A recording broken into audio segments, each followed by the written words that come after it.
Are you a beginner quilter or someone who has lots of experience? I'd like to know your thoughts on the best beginner quilt block.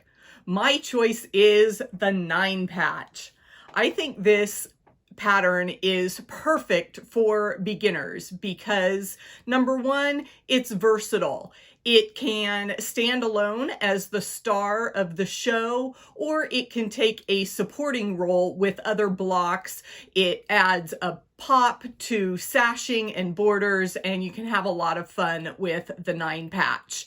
Another reason that I think this is a great block for beginner quilters is that it helps you learn precise cutting, piecing, and working with those 1/4-inch seams. The 9 patch is the best beginner block for quilters to start with because it provides the foundation for so many other quilt blocks. And once you learn how a 9 patch fits together, then you're well on your way to deciphering any other quilt pattern that you come across. I'm Andy, and this is True Blue Quilts, a place to enjoy, experiment, and excel as you quilt.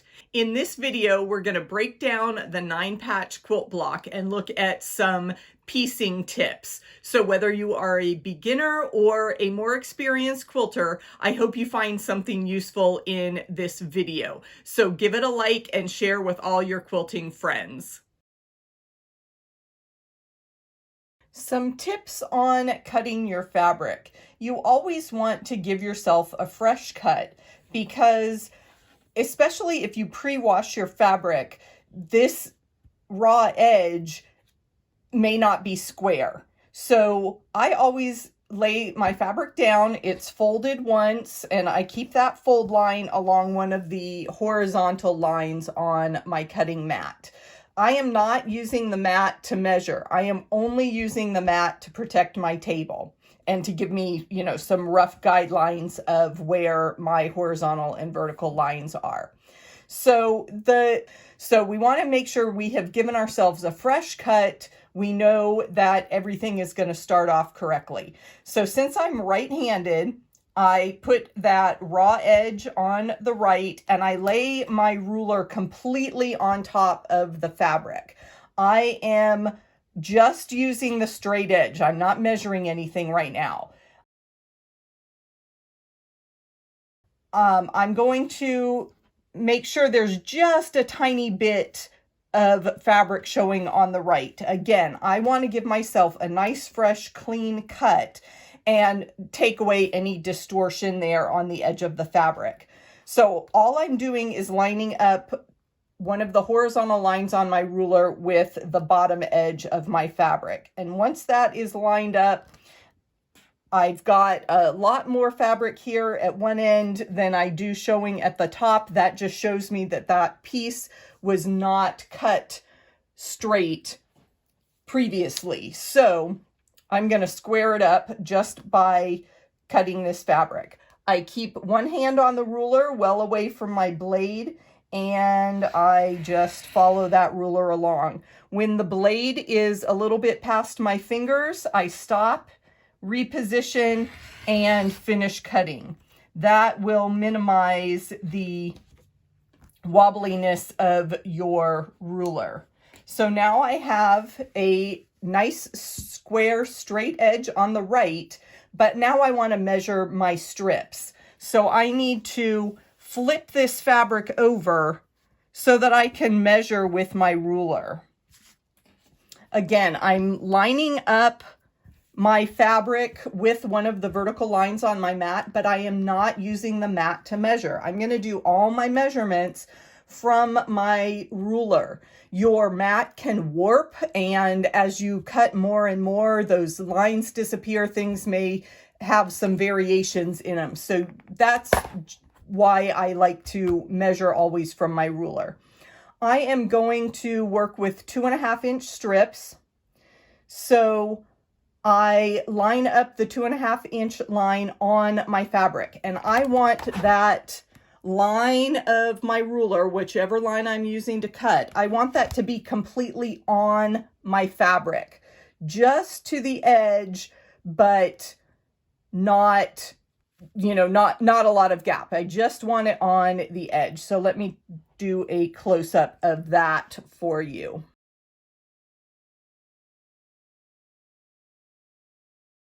Okay, back to our cutting. We have our line just on the fabric. That allows for the width of your thread and gives you a nice accurate block. So again, positioning my hand, rolling the blade along until it's just past my fingers, stop, reposition, and finish cutting the strip. Now, your pattern may have instructions for squares and rectangles, not just the strip of fabric. So we need to do what's known as a subcut, or for our friends in Australia, they like to call them cross cuts. So I'm going to take off the selvage edge of my fabric. This is just the extra space that the manufacturer needs to have the fabric printed. So we don't want that as part of our quilt. So I'm just going to, I give myself a generous inch or so away from the edge, and then I trim that away.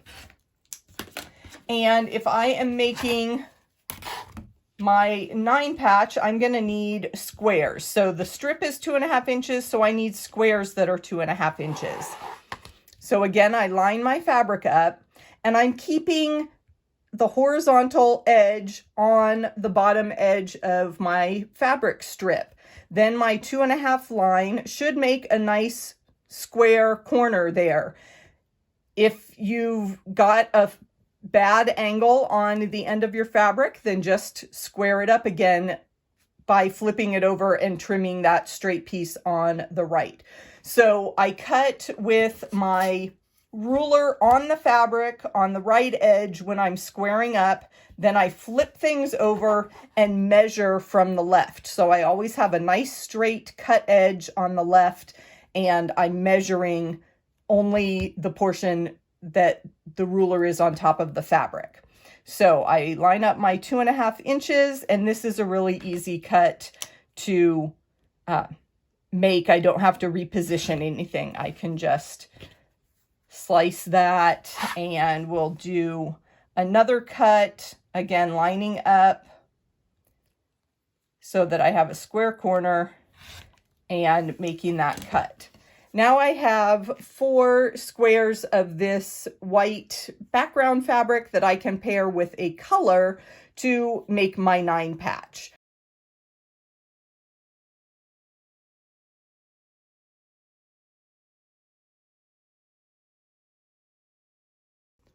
I like to lay out my block right next to my sewing machine. So I have my teal patches with my alternate white squares, and I am ready to sew.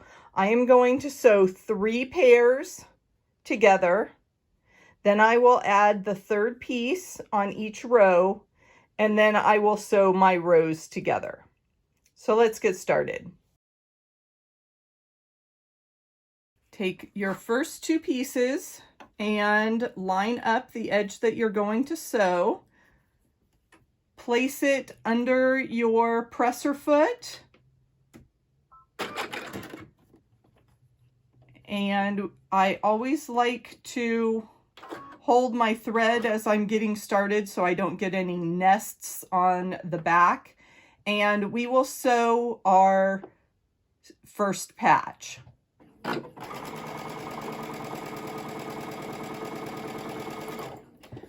Notice I keep my hand on my fabric the whole way through. I don't want that fabric to slide around or go off at an angle at the very end. I want to keep a nice straight 1/4 inch seam. There are guidelines on your feet, and there are also markings on most sewing machines that tell you where that 1/4 inch is.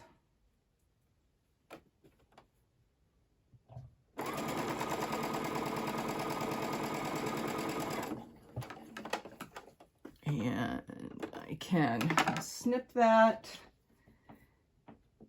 The other thing I like is this tool called the Purple Thing. And this is a stiletto. It helps you guide things underneath the needle so you don't injure yourself.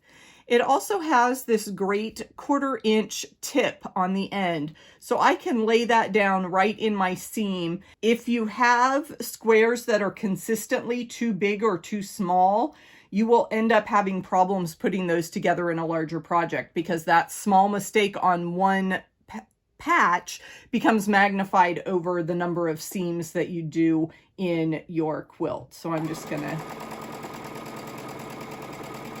keep working there, and since I clipped one pair of squares, I can start my next row of fabrics. I just grabbed the next teal fabric to add to the edge.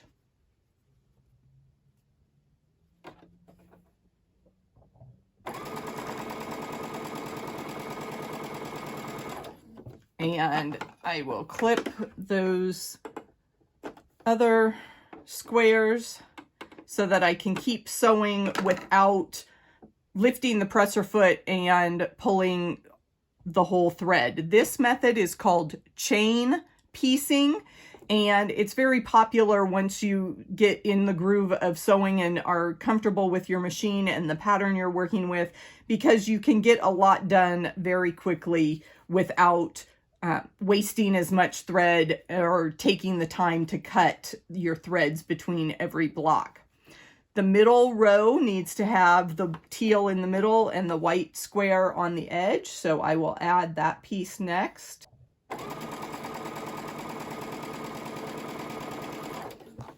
And the bottom row has the 2 teal squares, so we can finish with that.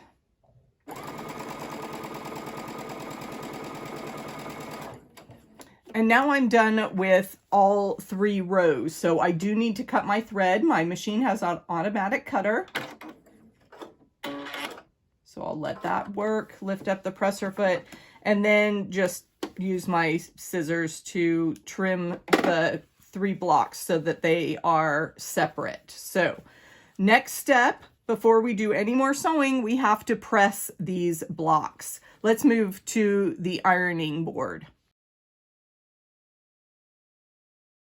At our ironing board, I do use steam in my iron. There are some people that like to use a dry iron and spray starch or some water-based mist to press their blocks so that they don't have any worries about their iron dripping or breaking. You know, their irons tend to be a pretty short lifespan object. So the other thing you may have heard in the quilting world is always press to the dark side. And I have a whole video about pressing. We will be following that guidance to press to the dark side for our 9-patch block. And as you can see, our dark position varies. On the top and the bottom row, we have 2 dark pieces. So we're going to have to press those seams out. And then this center block, we're going to press the seams in. So when I press my block, I am trying to push that edge of the iron right into the seam. And I hold it there for about 5 seconds. Flip the row around, press that edge of the iron right into the seam, hold it, and then I can wiggle a little bit and get those seams to lay perfectly flat, and always fuss with those extra threads. You may see some quilters press from the back. They are just setting the seams. It helps the threads connect with the fabric there and just embed and stay really nice and tight. The one thing you want to watch for when you are pressing is that you don't get a bulge or a lip of fabric hanging over the edge. You want that fabric so you can almost see pulled tight enough to see the threads. So I'm just going to give it a little final press from the front, a little wiggle. You don't have to do vigorous ironing and moving your iron all around. You want to keep things minimized a little bit. So again, working from the back, that helps these seams know which direction to go. So I'm going to be in the middle, and I just gently place the iron down for a few seconds. And then I come to the front, and again, I've got that little lip, so I want to give it a little tug, not a huge forceful pull, but a gentle tug to get that lip eased out, and so everything is really nice and flat. And there we can see how our 9 patch is set up and ready to sew those 2 final seams. Back at the sewing machine, I need to pin my block. And this is another reason why I love the 9 patch for beginners, is because it gives you practice lining those seams up and pinning the intersection. So I'm going to fold one row over the other and then get those seams lined up. And you can kind of see on the edge there that those seams are going in different directions, but they're just touching right there in the middle. And as you run your finger down there, you can feel that it's nice and flat. There's nothing, it's just the single layer, and you can tell it butts up. We call that nesting, when the 2 fabrics meet right together. One is right next to the other. Then I insert my pin along the seam, check the other side to make sure that it is in place, and you can see I got a little off there, so I'm going to try that again. Make sure they're pressed right up to each other and slide that pin in, and then it landed right on top of my seam. Do that to the other side, pinch to make sure I've got them pressed right up to each other. Insert the pin and check that it lined up. Again, I'm right next to the stitches, not on top of them, so I'll try it again and get that pin right on top of the stitches. Then I'm ready to sew. Again, using our 1/4 inch seam allowance.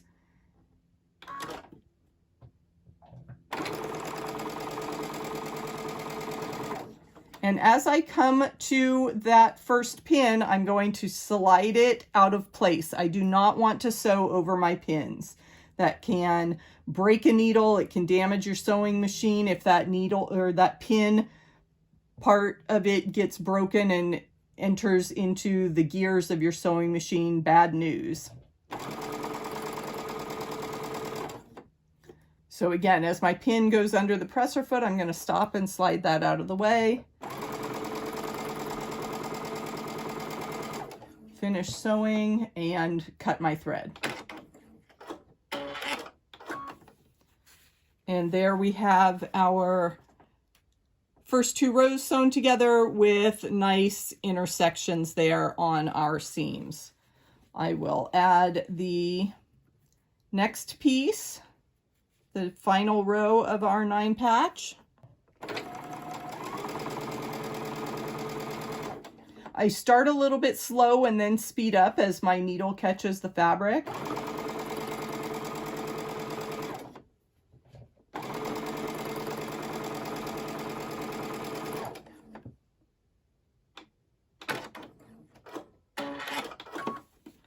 And there is our completed 9 patch. One more step at the ironing board. Okay, we have our 9 patch. I want to make sure this is flat. Once I'm done, it really doesn't matter which direction the seams go. So I'm going to start on one edge and just make sure they are all flat. So I can just lay my iron down and let those seams go in that direction. Then I want to flip it over and make sure, again, I'm trying to get rid of this little lip that was created So I'm going to gently pull on that fabric as I press the edge of the iron into that seam to make sure that it lays flat. So I've done one seam, and then again, sometimes it helps to hold that top edge of the fabric up away from the ironing board as you guide the edge of that iron into that seam to make sure it lays flat, and then you can press the rest of the way. Continuing to tell the fabric where I want it to go and lay flat. And there you can see the back of our 9-patch, and we have a beautiful 9-patch block ready to go into a bigger project. I'd love to hear about your experiences with the 9-patch block. You can always drop me a note. My email's in the video description. I love show and tell, so share your quilt pictures and your finished projects there. If you'd like to explore more 9-patch quilt blocks, I put together a short series that leads you through the construction process of a variety of blocks in the 9-patch sampler. You can see an overview in this video. Thanks for watching, and I'll catch you next time.